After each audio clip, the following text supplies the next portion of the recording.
Hello everyone. Welcome to the first edition of SHP Insights. My name is Andrew Butler and I'm the Dean of the UAB School of Health Professions. Every month during the school year, we will profile an area or a person from our school and we will provide you with some news to share, say the top 3 recent stories from across the school. First, a few things you may have missed from this summer.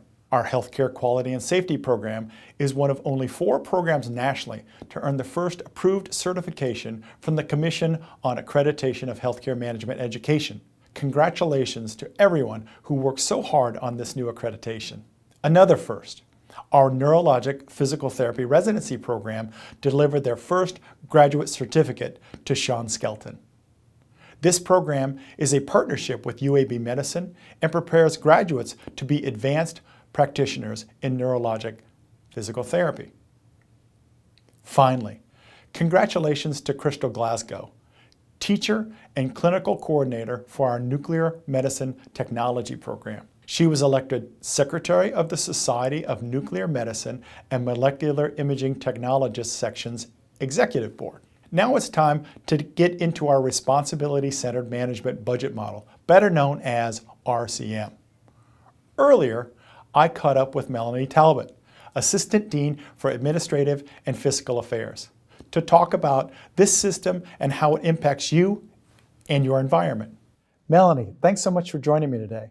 Let's just get right to it. For those not exactly familiar, what is RCM? RCM is Responsibility-Centered Management, and it is a cost allocation model that is used in a lot of organizations to match the revenues with the expenses that are help to incur the revenues.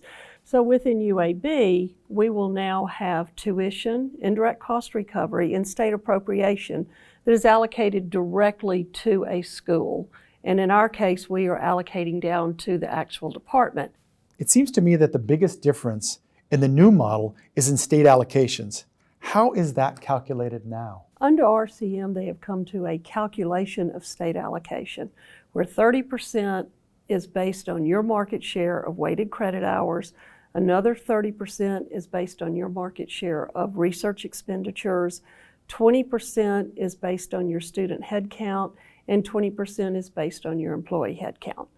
And if you can increase your employee headcount and nobody else does, then you will have a larger market share and therefore get more state appropriation, assuming our state appropriation continues to rise. It is a complex formula because the flip side is a lot of the expense allocations are based on the same metrics. We're here in the classroom. How are these costs, space, computers, support, etc., allocated to the school? So what we have within the school is we have created an allocation model to the departments based on approved metrics that were approved by the executive committee. So within the dean's office, we have various areas such as academic and faculty affairs, student recruitment, engagement and success, external relations, and administrative and fiscal services. Those are all overhead areas that are allocated to the departments in addition to our building debt, our utility costs, the LRC cost, and other centralized costs that we agree to pay. Within our budget model, we allocate all our revenues to the departments. And since we allocate all of the revenues to the departments, therefore we have to allocate the overhead expenses to the departments also. If there was a bottom line that you could tell all the faculty and the staff, what would it be about RCM? RCM is truly just cost allocation. And as you know, I teach a finance class, and in my finance class, there are 2 basic principles that we talk about cost allocation. One is it has to be fair, and it must be perceived as being fair.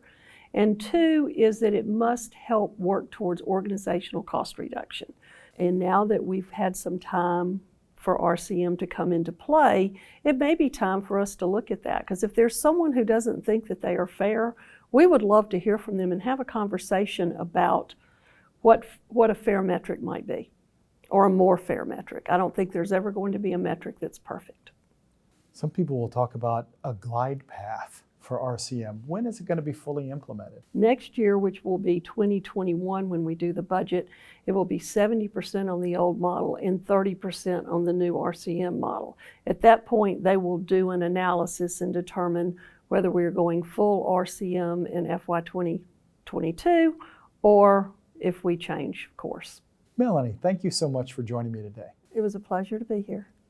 Thank you. If you have news to share or a profile idea, email us the details for consideration. Next month, we chat with Dr. Donna Slavinsky, Senior Associate Dean for Academic and Faculty Affairs, about the many ways her team supports faculty efforts.